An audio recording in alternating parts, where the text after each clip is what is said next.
Fala gurizada, bem-vindos ao canal e hoje a nossa aula é sobre a parte 1 da fosforilação oxidativa. Bora pro vídeo.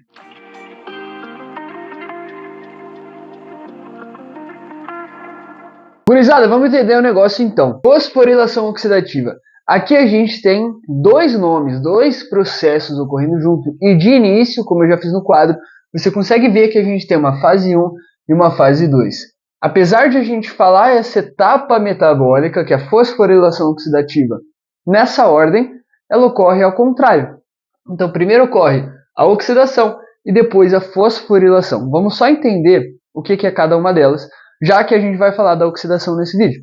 Então, a fosforilação, ela diz respeito à fase 2 dessa etapa metabólica. E o que a gente trata na fase 2? Simplesmente síntese de ATP. Eu não vou entrar muito nesse processo agora, porque a gente vai ter um vídeo sobre, certo? Mas fosforilação, perceba que interessante, da mesma forma como a gente inicia, é a forma como a gente encerra o metabolismo dos carboidratos, tá? A gente vai encerrar com a fosforilação, a síntese de ATP, correto? Não é para isso que a gente metabolizou a glicose? E a glicose, a gente fosforilou ela lá no início da glicólise, é a primeira etapa. Lembra que a glicose vira glicose 6-fosfato? Olha que interessante, né? E o que vai acontecer aqui? Basicamente, a gente fosforila um ADP com um fosfato e aí a gente forma ATP. Fechou? Fase 2 você vai entender depois. E agora a fase 1, a gente tem algumas coisas que a gente tem que se atentar. Então, a fase de oxidação, eu já falei que é a fase 1. Mas vamos falar, se você não lembra, vamos lá para conceitos básicos, tá? O que é redução, o que é oxidação? Redução, você lembra que a gente saiu do ciclo de Krebs, então deve ter sido o último vídeo que você viu. Se você não viu, tem um vídeo aqui no canal. Por quê? No ciclo de Krebs a gente reduz coenzimas. Quais são elas? NAD para NADH e FAD para FADH2. Fechou? Então a gente vai tratar de novo das coenzimas que a gente reduziu. Mas o que afinal é redução? Redução é quando a gente ganha um elétron. E oxidação é quando a gente perde um elétron. Então basicamente a gente está pegando essas coenzimas e reduzindo. Aí nessa etapa a gente vai oxidar elas. E aí o que vai acontecer? Quando a gente oxida, a gente perde elétrons. E aí o nosso receptor final de elétrons, claro que se você ganha elétrons, você ganha de alguém. Se você perde elétrons, você perde para alguém. E nesse caso, o último receptor de elétrons é o oxigênio. Tá? Agora vamos entender, o oxigênio, O2, correto? Ele ganha elétrons. Mas para ele ficar estável, ele precisa ganhar um próton junto. E o próton é o hidrogênio. Oxigênio mais hidrogênio a gente forma água, beleza? E qual que é o nome desse processo? A gente chama de cadeia respiratória. Tem outros nomes também, como por exemplo, cadeia de transporte de elétrons, porque é basicamente isso que a gente está fazendo, transportando elétrons de uma molécula para outra, correto? Mas por que cadeia respiratória? Onde você acha que está acontecendo isso daqui? Desde que o piruvato entrou na mitocôndria, a gente não saiu mais dela. Então, sim, isso daqui está acontecendo na mitocôndria, beleza? E aí, você já deve ter feito uma prova de biologia, onde perguntaram para você qual que é a função da mitocôndria. E você responde, respiração celular. E aí eu te pergunto, o que é respiração celular?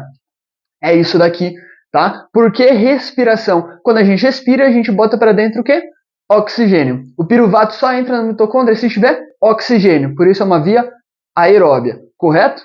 E aí, para você ter noção da dimensão dessa parada, cerca de 95% do oxigênio consumido no nosso corpo é nesse processo aqui, certo?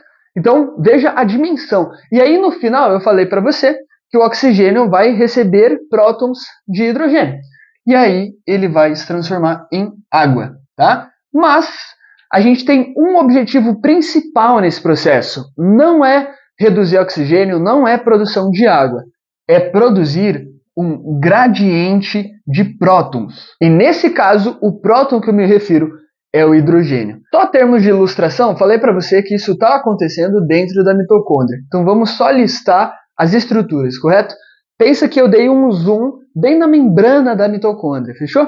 Aqui a gente tem a matriz, então aqui é a parte interna dela, certo? Aqui a gente tem a membrana interna, que eu vou colocar dessa forma, e aqui a gente tem o espaço intermembrana, fechou? A membrana externa não está aparecendo, porque ela não tem muita relação aqui pra gente. Mas basicamente, o que a gente quer fazer? Eu falei que é criar um gradiente de prótons. Entre quem? Entre quais compartimentos? Entre o espaço intermembrana e a matriz. Então o que a gente vai fazer nesse vídeo é encher o espaço intermembrana de prótons, para que ele fique muito mais positivo do que a matriz. E aí o que vai acontecer depois é no próximo vídeo. Mas vamos entender essa parada. Já desenhei algumas estruturas aqui para vocês, certo? Essa daqui é a nossa cadeia respiratória. Então vamos entender quais são essas estruturas. A gente tem complexo 1, complexo 2, coenzima Q, complexo 3, citocromo C e complexo 4. O que são os complexos, afinal? Eles são agrupamentos de moléculas e eles atuam como enzimas. Mas dentro de cada complexo, a gente tem o que a gente chama de centros redox. Então, vamos colocar aqui, ó. Lembram justamente o processo de redução e oxidação. E o que vai acontecer? Eu falei no início do vídeo. Quando a gente perde ou ganha elétrons, ou a gente perde para alguém ou ganha de alguém. Fechou? E aí, no caso, todos esses complexos, eles possuem algum grupamento com ferro. E o que o ferro vai fazer? Você conhece já o ferro férrico, que é o ferro mais 3, e o ferro ferroso, que é o mais 2. E perceba o que está acontecendo aqui. Se aqui a gente tá mais 3 e ficou mais 2, quer dizer que a gente ganhou um elétron. Então aqui a gente tem um elétron entrando. E se a gente estava mais 2 e ficou mais 3, quer dizer que a gente perdeu um elétron. A grosso modo é isso daqui que vai estar acontecendo dentro de cada processo. Por que eu fiz uma vez só? Porque se encher o quadro disso não vai fazer sentido. Outra coisa, os complexos proteicos, vamos chamar dessa forma, eles também têm nomes. Eu falei para vocês que são enzimas. E presta atenção nos nomes, porque apesar de serem nomes grandes, são enzimas complexas, mas o nome faz a gente entender o que está acontecendo dentro desse complexo. Beleza? Então vamos lá. Perceba que a gente saiu do ciclo de Krebs, correto? E no ciclo de Krebs eu falei que a gente tem coenzimas reduzidas. Então vamos jogar elas para cá. A gente tem o NADH, sempre acompanhado de um hidrogênio, correto? E a gente tem o FADH2. Então vamos começar pelo NADH. O NADH ele é oxidado pelo complexo 1. Por isso que a gente chama o complexo 1 de NADH, coenzima Q, oxirredutase. Vamos quebrar esse nome. O que começa? NADH e oxidação. Então a gente vai oxidar o NADH. E o que termina? Coenzima Q, redutase. Então a gente vai reduzir a coenzima Q. Como que a gente faz isso? Lembra dos centros redox, correto? Então o NADH ele vai vir aqui, ele vai perder os seus 2 elétrons. Lembra que ele tem 2 elétrons, tá? Essas duas coenzimas aqui têm 2 elétrons. E aí quando ela perde os seus 2 elétrons, essa transferência de elétrons para esses centros redox gera energia para a gente. E essa energia ela vai se acumulando. E aí o que vai acontecer? A gente tem esses elétrons sendo então transferidos aqui para a coenzima Q. E quando essa energia é liberada, ela permite a passagem de prótons da matriz mitocondrial lá para o espaço intermembrana. Então, sim, o complexo 1, NADH, coenzima Q, oxirredutase, atua como bomba de prótons. É importante isso daqui, beleza? Então, passam prótons aqui para o espaço intermembrana. Quantos exatamente? 4, beleza? Então, toda vez que a gente reduzir um NADH, a gente joga 4 prótons lá para o espaço intermembrana, beleza? Então fechou. O complexo 1 já está explicado aqui para a gente. Não tem muita chorumela, não tem muito segredo aqui. Então vamos para o complexo 2. NADH a gente já resolveu com ele aqui. Mas a gente tem outra coenzima. E quem lida com ela é o complexo 2. Mas agora vai fazer muito mais sentido para você. Perceba o seguinte, e eu não fiz dessa forma à toa. Os complexos 1, 3 e 4, eles fazem contato com o espaço intermembrana, correto? Mas perceba, o complexo 2 não. O complexo 2 está parado ali na membrana interna. Por quê? O nome dele é succinato desidrogenase. Se você lembra do ciclo de Krebs, só tem uma enzima de todas aquelas que faz parte da membrana interna. E é a única enzima que, em vez de reduzir um NAD, ela reduz um FAD. Então, exatamente, o que vai acontecer? Isso daqui ocorre lá no processo de transformação do succinato para fumarato. E nesse processo, a gente tem, então, a oxidação de FAD para FADH2. E aí, olha que interessante. Essa coenzima, ela nem chega a sair dali. Por quê? Logo em seguida, ela perde o seu elétron. Para quem? Para grupos redoxa aqui. E aí, essa transferência termina lá na coenzima Q. Olha que massa, a gente já fez metade do processo. Então, a gente já oxidou as duas coenzimas e a gente reduziu esse carinha aqui, a coenzima Q. Vamos se ligar no que ele faz então. A coenzima Q, olha que interessante, a gente também pode chamar ela de ubiquinona. Mas, quando ela é reduzida, ela se torna QH2. E agora ela tem o quê? 2 elétrons. Por isso, ela é acompanhada de 2 prótons. Mas a gente não tem só uma coenzima aqui na membrana. E eu coloquei ela bem no meio da membrana interna, que é justamente onde ela fica. Ela é uma molécula hidrofóbica, então ela fica dentro da membrana interna. E aí ela serve como receptora de elétrons e vai jogando lá para o complexo 3. Pronto, é isso que ela faz. Mas a gente tem várias, é importante lembrar disso. Por quê? Porque a QH2, ela vem e joga os seus elétrons aqui para o complexo 3. Qual que é o nome do complexo 3? Vamos relacionar. Coenzima Q, citocromo C, oxirredutase. Vamos separar em duas partes. Coenzima Q oxida, citocromo C reduz. Então a gente vai tirar esses elétrons da coenzima Q e vamos jogar lá para o citocromo C. O complexo intrínseco mesmo, o que realmente acontece aqui no complexo 3, ele talvez seja o mais difícil de pegar. Mas, para facilitar a didática, eu não vou retratar todo ele aqui para você. Eu vou falar o que acontece, porque é isso que você tem que saber. Então, quando chega uma coenzima QH2 aqui, ela perde os seus 2 elétrons, um de cada vez. Então, se ela perde um elétron, e esse elétron vai para quem? Vamos melhorar isso daqui. Então, aqui a gente tem os nossos elétrons saindo, e aí se ela perde um elétron, ela vira um QH. Para quem que perdeu o elétron? Perdeu para o centro redox. Então a gente perde um elétron e perde um próton para ficar estável. Esse elétron perdido vai para o citocromo C e o próton sai para o espaço intermembrana. Mas a gente tem agora o que a gente chama de semiquinona, que é uma coenzima Q parcialmente reduzida. E aí ela vai perder mais um elétron. Mas esse elétron ele não sai do complexo 3.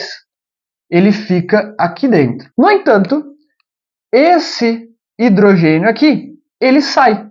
Então agora a gente mandou 2 hidrogênios lá para fora, um elétron para o citocromo C e um elétron fica no complexo 3. Isso daqui é a etapa 1 que acontece dentro do complexo 3. Por que eu não vou falar da segunda etapa, que é quando realmente termina? Porque vai ficar extremamente confuso. E o que você precisa entender, você já entendeu. A gente está querendo reduzir quem? O citocromo C. A gente oxidou a coenzima Q, reduziu o citocromo C. E aí você sabe que no final desse processo, a gente volta com uma coenzima Q lá no final e a gente tem um elétron aqui perdido. Isso não pode ficar separado, porque é instável. Então, a gente tem uma coenzima Q lá no final e se ela receber um elétron, ela vai receber um próton. A gente pega uma coenzima Q reduzida, então QH2, tira um elétron dela que vai para o citocromo C e por isso ela perde um próton para o espaço intermembrana. Ela continua como semiquinona.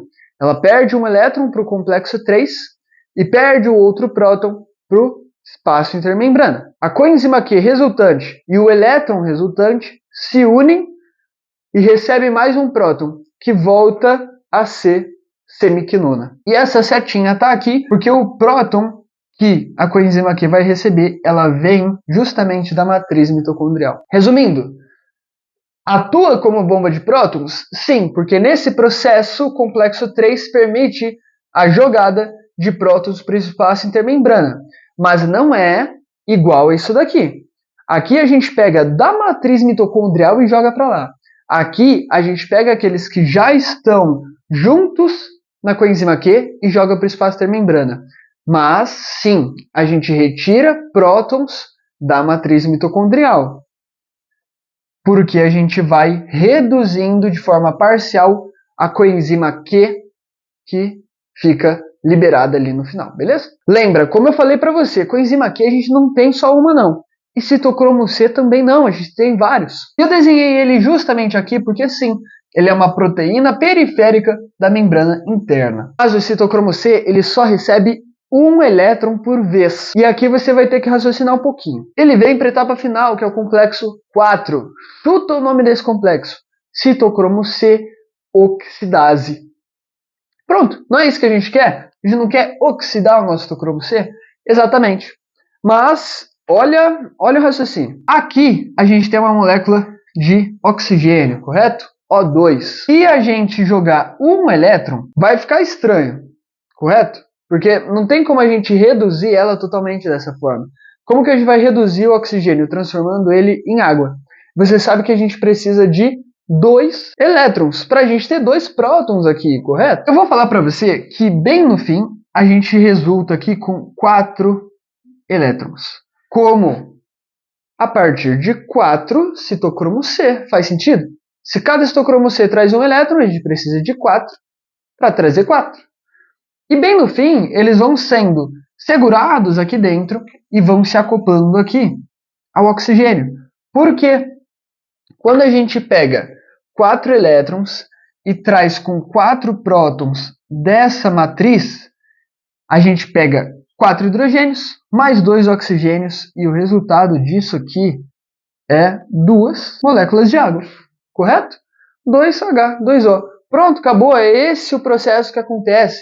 Da onde vem 4 elétrons?